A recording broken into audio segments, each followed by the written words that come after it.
नमस्कार दोस्तों, मैं मनोज कुमार एक बार फिर से स्वागत करता हूं आप सभी का रोजगार समाचार यूट्यूब चैनल पर। इस चैनल पर आपको लेटेस्ट रोजगार समाचार, विभिन्न सरकारी विभागों के अंतर्गत आने वाली लेटेस्ट नौकरियों से संबंधित अपडेट हम डेली बेसिस पर उपलब्ध कराते हैं। आज की इस वीडियो में दोस्तों हम आपके लिए लेकर आए हैं कर्मचारी राज्य बीमा निगम यानी ईएसआई के द्वारा recruitment for paramedical post in Delhi NCR. Delhi NCR के अंतर्गत पैरामेडिकल पदों के लिए आवेदन मांगे जा रहे हैं योग्य भारतीय नागरिकों से, महिला और पुरुष दोनों से। तो वीडियो के दौरान पूरी जानकारी पदों से संबंधित मिलने वाली है, इसलिए वीडियो को शुरू से अंत तक जरूर देखें। साथ ही वीडियो को एक लाइक कर दें, अपने दोस्तों में शेयर कर दें। पहली बार चैनल पर आए तो चैनल को सब्सक्राइब करके बेल आइकन को जरूर दबा दें। चलिए शुरू करते हैं दोस्तों। आगे बढ़ने से पहले चैनल को सब्सक्राइब कर लें और बेल आइकन को जरूर दबा दें। आओ शुरुआत करें नए कल की। दोस्तों हम पहुंच चुके हैं एम्प्लॉई स्टेट इंश्योरेंस कॉरपोरेशन की वेबसाइट esic.gov.in पर।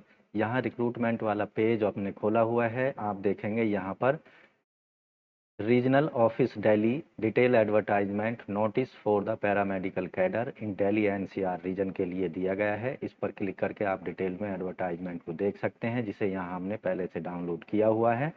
पैरामेडिकल पोस्ट इन दिल्ली एनसीआर। तो दोस्तों पहले बात करते हैं वैकेंसीज की कैटेगरी वाइज और पोस्ट वाइज। यहाँ पर ऑडियो मीटर टेक्नीशियन के टोटल पद हैं 3। आप डिटेल में कैटेगरी वाइज पदों की संख्या एडवर्टाइजमेंट में देख सकते हैं। यहाँ हम पोस्ट वाइज पदों की संख्या बता रहे हैं। डेंटल मैकेनिक के 10 पद हैं, ईसीजी टेक्नीशियन के 23 पद हैं, जूनियर रेडियोग्राफर के 38 पद हैं, जूनियर मेडिकल लेबोरेटरी टेक्नोलॉजीज के 24 पद हैं, ओटी असिस्टेंट के 43 हैं, फार्मासिस्ट के हैं 91, फार्मासिस्ट आयुर्वेद के हैं 11 और फार्मासिस्ट होम्योपैथी के 6 हैं, रेडियोग्राफर के हैं 10, सोशल गाइड और सोशल वर्कर के 16 पद हैं। टोटल पदों की संख्या है 275, जबकि अनरिजर्व के 113 पद हैं और 39 पद हैं एससी कैंडिडेट के और 25 पद हैं एसटी के और ओबीसी के हैं 76 पद। और यहाँ आप देखेंगे ईडब्ल्यूएस कैटेगरी में 22 पद रखे गए हैं। अब बात करते हैं कम से कम एजुकेशनल क्वालिफिकेशन की, आयु सीमा और वेतनमान की। ऑडियोमीटर ये वेतन लेवल 5 में 29,200 से 92,300 वेतनमान होगा। आयु सीमा 18 से 25 साल। आवेदक के पास में 4 साल की डिग्री होनी चाहिए ऑडियोलॉजी में, इंक्लूडिंग 1 ईयर इंटर्नशिप, या फिर 2 साल का डिप्लोमा ऑडियोलॉजी में होना चाहिए और 2 साल का प्रैक्टिकल एक्सपीरियंस होना चाहिए। ईसीजी टेक्नीशियन के लिए लेवल 4 में 25,500 से 81,100 वेतनमान होगा। 18 से 25 साल के बीच आयु सीमा। आवेदक ने 12वीं क्लास के बाद में 2 साल का डिप्लोमा ईसीजी में किया होना चाहिए। जूनियर रेडियोग्राफर लेवल 3 में वेतनमान 21,700 से 69,100। आयु सीमा 18 से 25 साल। आवेदक ने 12वीं क्लास साइंस से सब पास की हो और सर्टिफिकेट या डिप्लोमा होना चाहिए 2 साल का रेडियोग्राफी में। सोशल गाइड या सोशल वर्कर के लिए लेवल 4 में 25,500 से 81,100 वेतनमान होगा। आवेदक की आयु सीमा 37 साल से ज़्यादा नहीं होनी चाहिए। एजुकेशनल क्वालिफिकेशन, आवेदक के पास डिग्री या डिप्लोमा होना चाहिए सोशल वर्क में किसी भी रिकॉग्नाइज इंस्टीट्यूट से। साथ ही यहाँ पर 1 साल का रिलीवेंट एक्सपीरियंस होना चाहिए। ओटी असिस्टेंट के लिए लेवल 3 में वेतनमान होगा। आवेदक की आयु 32 साल से ज़्यादा नहीं होनी चाहिए, जबकि गवर्नमेंट सर्वेंट या एम्प्लॉई ईएसआई के लिए 37 साल रखी गई है।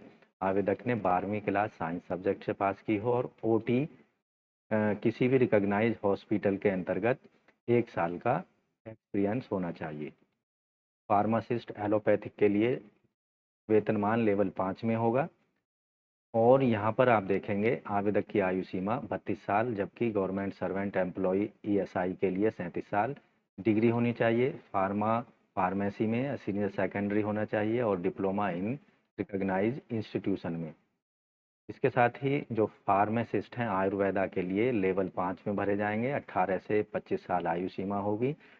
आवेदक ने 12वीं क्लास साइंस सब्जेक्ट जैसे फिजिक्स, केमिस्ट्री, बायोलॉजी से पास की हो, बैचलर डिग्री हो फार्मेसी में आयुर्वेदा के अंतर्गत और यहाँ 1 साल का रिलीवेंट एक्सपीरियंस होना चाहिए, या फिर डिप्लोमा होना चाहिए आयुर्वेदिक फार्मेसी का और 2 साल का 2 साल अवधि का। और यहाँ पर सेंट्रल गवर्नमेंट या स्टेट गवर्नमेंट रिकॉग्नाइज इंस्टीट्यूट्स में 3 साल का एक्सपीरियंस यहाँ पर मांगा गया है। इसी तरह फार्मासिस्ट होम्योपैथी के लिए लेवल 5 में भरे जाएंगे ये पद और 18 से 25 साल आयु सीमा होगी। आवेदक 12वीं पास साइंस सब्जेक्ट के साथ होना चाहिए और डिप्लोमा या सर्टिफिकेट होना चाहिए होम्योपैथिक फार्मेसी का कम से कम 1 साल की अवधि का। रेडियोग्राफर के लिए लेवल 5 में आयु सीमा 18 से 25 साल। आवेदक ने 12वीं साइंस सब्जेक्ट से डिप्लोमा या सर्टिफिकेट रेडियोग्राफी का 2 साल का होना चाहिए, 1 साल का एक्सपीरियंस होना चाहिए। जूनियर मेडिकल लेबोरेटरी टेक्नोलॉजिस्ट के लेवल 5 में 18 से 25 साल आयु सीमा, 12वीं साइंस सब्जेक्ट से और डिप्लोमा मेडिकल लेबोरेटरी टेक्नोलॉजिस्ट का होना चाहिए, रिकॉग्नाइज्ड इंस्टीट्यूट का 1 साल का रिलीवेंट एक्सपीरियंस होना चाहिए। डेंटल मशीनिस्ट के पदों के लिए लेवल 5 में आयु सीमा 18 से 25 साल। आवेदक ने 12वीं क्लास साइंस सब्जेक्ट से पीसीबी और डिप्लोमा 2 साल का डेंटल मैकेनिक्स के अंतर्गत होना चाहिए, रिकॉग्नाइज्ड इंस्टीट्यूट से। इसके साथ साथ आवेदक डेंटल काउंसिल में रजिस्टर्ड होना चाहिए, 2 साल का एक्सपीरियंस होना चाहिए। आयु सीमा की जो कैलकुलेशन है 30 अक्टूबर 2023 के आधार पर की जाएगी। अधिकतम आयु सीमा में SC ST को 5 साल, OBC NCL को 3 साल, PH कैंडिडेट को अधिकतम 10 साल, एक्स सर्विसमैन को 3 साल और ESIC एम्प्लॉय को अनरिजर्व के लिए 40 साल अधिकतम और OBC 43, SC ST 45 साल तक की आयु सीमा रखी गई है। नेशनलिटी आवेदक इंडिया, नेपाल, भूटान का रहने वाला होना चाहिए। इन पदों के लिए जो फीस पेमेंट करनी है केवल ऑनलाइन मोड में करनी होगी, जो कि नॉन रिफंडेबल होगी। SC ST PWD departmental candidate, female candidate और एक्स सर्विसमैन को 250 रुपये, जबकि EWS अनरिजर्व और OBC को 500 रुपये फीस पेमेंट ऑनलाइन मोड में credit card, debit card, net banking के माध्यम से करनी होगी। यहाँ पर जो सिलेक्शन प्रक्रिया होगी रिटन एग्जामिनेशन के दौरान आधार पर सिलेक्शन किया जाएगा। यहाँ फेस 1 का रिटन एग्जामिनेशन जो होगा उसमें 4 पार्ट होंगे। पहले पार्ट में टेक्निकल और प्रोफेशनल नॉलेज पर 50 प्रश्न 100 अंकों के होंगे। दूसरे पार्ट में जनरल अवेयरनेस पर 10 प्रश्न 10 अंकों के। तीसरे में जनरल इंटेलिजेंस पर 20 प्रश्न 20 अंकों के। चौथे में अर्थमेटिक एबिलिटी पर 20 प्रश्न 20 अंकों के। टोटल प्रश्नों की संख्या 100 होगी और टोटल अंक निर्धारित किए गए हैं 150। यहाँ पर सभी प्रश्न जो होंगे बाइलिंगुअल होंगे। यहाँ टोटल टाइम जो दिया जाएगा 120 मिनट यानी 2 घंटे का समय मिलेगा। नेगेटिव मार्किंग भी यहाँ पर रखी गई है। हर गलत उत्तर के लिए 0.25 या 1/4 अंक काट लिए जाएंगे। यहाँ पर क्वालिफाइंग अंक जो रखे गए हैं अनरिजर्व के लिए 45%, OBC के लिए 40 और 35% SC ST एक्स सर्विसमैन के लिए 30%, PWD वर्ग के कैंडिडेट्स को कम से कम इतने अंक लाने होंगे, तभी उन्हें टायर फर्स्ट में या फेस 1 में आपको क्वालिफाई माना जाएगा। यहाँ आपको इस टेस्ट के अंतर्गत जितने भी पार्ट दिए गए हैं उनमें सब में अलग अलग पास होना होगा, यानी जो मिनिमम क्वालिफाइंग मार्क्स रखे गए हैं उनको प्राप्त करना होगा। फेज सेकंड जो होगा वो टाइपिंग डेटा एंट्री से संबंधित होगा मेडिकल रिकॉर्ड असिस्टेंट के पदों के लिए। यहाँ पर एक पद के सापेक्ष 5 कैंडिडेट बुलाए जाएंगे और 2 के सापेक्ष 8 और 3 या 3 से अधिक कैंडिडेट के तो उनके लिए 3 गुने कैंडिडेटों को डाटा एंट्री या फिर टाइपिंग के लिए बुलाया जाएगा।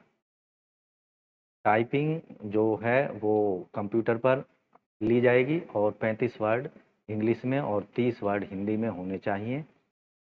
दोस्तों इन पदों के लिए केवल ऑनलाइन मोड में आपको आवेदन करने हैं।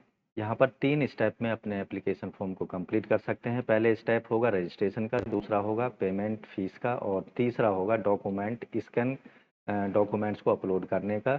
आपको ऑनलाइन मोड में आवेदन करने होंगे, उसके लिए esic.gov.in के पोर्टल पर जाना होगा।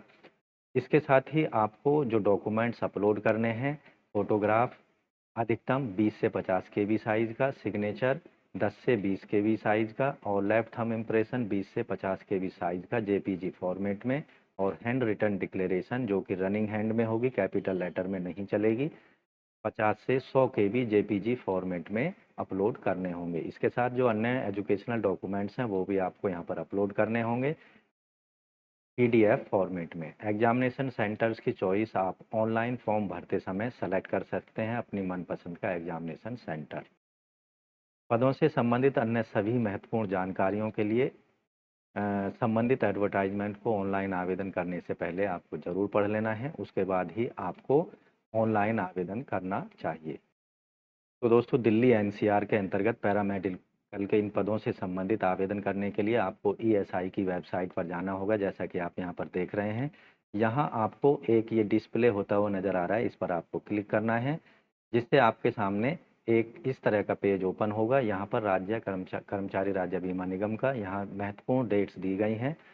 Paramedical and nursing staff ESIC medical education institute hospital and dispensary के अंतर्गत ऑनलाइन आवेदन करने की अंतिम तिथि है रजिस्ट्रेशन करने की और फीस पेमेंट करने की 10 अक्टूबर 2023 तक, और उसका एप्लीकेशन फॉर्म का प्रिंट लेने की अंतिम तिथि है 11 नवंबर 2023 तक। तो यहाँ न्यू रजिस्ट्रेशन पर क्लिक करना है। न्यू रजिस्ट्रेशन पर क्लिक करेंगे तो आपके सामने एक इस तरह का पेज ओपन होगा। यहाँ बेसिक इन्फॉर्मेशन आपको देनी है। पहले स्टेप में, दूसरे स्टेप में फ़ोटो सिग्नेचर अपलोड करने हैं, तीसरे स्टेप में एजुकेशनल डिटेल देनी है, एक्सपीरियंस डिटेल देनी है, और चौथे स्टेप में आप उसको प्रीव्यू को देख सकते हैं। पाँचवें स्टेप में जो डॉक्यूमेंट्स आपको अपलोड करने के लिए कहा जा रहा है उनको अपलोड कर देने हैं। छठे स्टेप जो कि अंतिम स्टेप होगा, फीस पेमेंट कर देनी है। दोस्तों, ऑनलाइन फॉर्म पूरी तरह से स्टेप वाइज किस तरह से भरना है, इसके लिए हमने पहले ही एक वीडियो अपलोड कर दी है, उसको आप देख सकते हैं।